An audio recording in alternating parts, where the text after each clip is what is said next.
اعزاز چودھری صاحب، یہ بتائیے گا کہ کاملا ہیرس سے پوچھا گیا تھا کہ اگر انہیں کوئی ایسی پالیسی یاد ہے جس پر جو بائیڈن سے انہوں نے اختلاف کیا ہو، تو گہری سوچ میں پڑنے کے باوجود وہ کچھ بھی بتا نہیں سکی تھی. تو اگر کاملا صدر بنتی ہیں تو کیا اگلے 4 سال اسی نوعیت کی ریلیشن شپ ہوگی جو بائیڈن دور میں ہی رہی، یا کسی طرح کی کوئی تبدیلی کی توقع کی جا سکتی ہے؟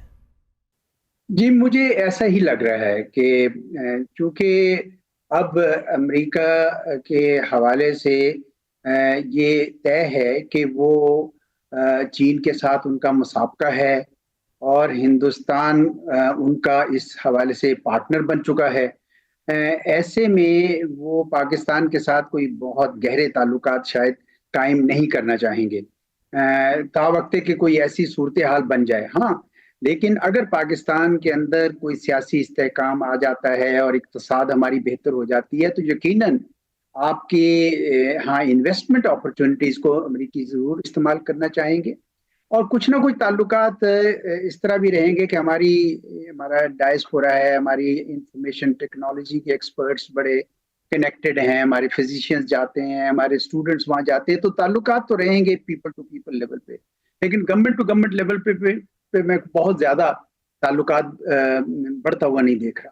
ملیہ صاحبہ، امریکہ کے موجودہ صدر جو بائیڈن کا یہ کہنا ہے کہ براک اوباما کے نائب کی حیثیت سے ان کا مختلف کردار تھا، مگر جب صدر بنے تو انہوں نے اپنی سوچ سے پالیسیز بنائیں. کاملا ہیرس جیتے ہیں تو آپ کے نزدیک پاکستان سے متعلق ان کی پالیسیز جو بائیڈن دور سے مختلف ہو سکتی ہیں، اور اگر ہوں تو کتنی مختلف ہوں؟ میرا خیال ہے اس وقت پاکستان اور امریکہ کے درمیان جو تعلقات ہیں وہ ایک چوراہے پہ ہیں، کراس روڈز پہ ہیں. اس لیے کہ ہم نے ابھی پچھلے 4-5 سال میں دیکھا، بلکہ جب سے امریکہ نے ملیٹریلی وڈرا کیا افغانستان سے، تو یہ تعلقات جو ہیں وہ بہت ہی ایک آپ کہہ سکتے ہیں کہ لو لیول پہ آ گئے، اور امریکہ نے کوئی خاص دلچسپی نہیں دکھائی پاکستان میں. انہوں نے کوئی ایسی چیز نہیں دیکھی جو انہوں نے سوچا کہ جی پاکستان کا کوئی کلیدی رول ہے ان کی خارجہ پالیسی، بلکہ ان کا جو پارٹنر آف چوائس جس کو انگریزی میں کہتے ہیں وہ بھارت ہے ہمارے خطے میں، پاکستان نہیں ہے.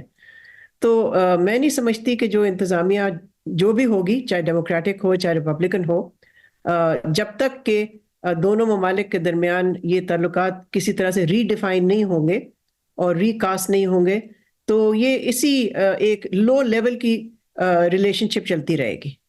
نسیم حیدر سے بات کریں گے. نسیم حیدر، آپ کے نزدیک اگر ڈونلڈ ٹرمپ کامیاب ہو جاتے ہیں، دوسری مرتبہ صدر بن جاتے ہیں، تو پاکستان کو کن چیزوں کے لیے تیار رہنا چاہیے؟ دیکھیے، میرے خیال میں ٹرمپ مینز بزنس، کیونکہ ان کے اب تو بھارت میں انٹرسٹ بھی ہیں. تو پاکستان کو ایک تو یہ کہ وہ 2 چیزیں میرے نزدیک زیادہ اس وقت امپورٹنٹ ہیں. وہ یہ ہے کہ ایران کی صورتحال. ٹرمپ نے یہ کہا ہے کہ اگر اسرائیل جو ہے وہ ایران کی ایٹمی تنصیبات پر بھی حملہ کرنا چاہتا ہے تو کرے. وہ اس کو ایک طرح سے اکسا رہے ہیں کہ وہ یہ کام بھی اگر کرنا چاہتا ہے تو کر لے.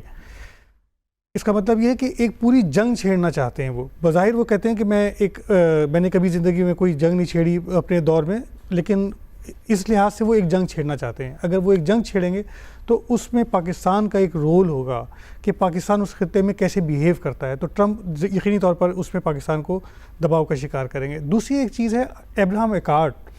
یہ جو وہ معاہدہ ہوا ہے اس میں چند ممالک ہیں جنہوں نے اسرائیل کو تسلیم کیا ہے. میرے خیال میں ٹرمپ کی کوشش ہوگی کہ ان ممالک جو ہیں ان کی تعداد بڑھائی جائے. جی صحیح.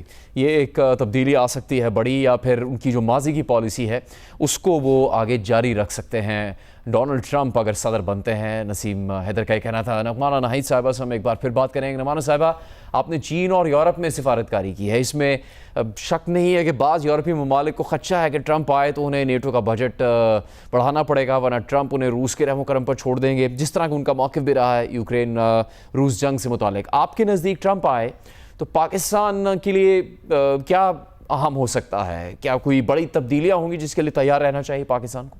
دیکھیں، پہلی تو بات یہ ہے کہ ظاہر ٹھیک ہے کہ امریکہ ایک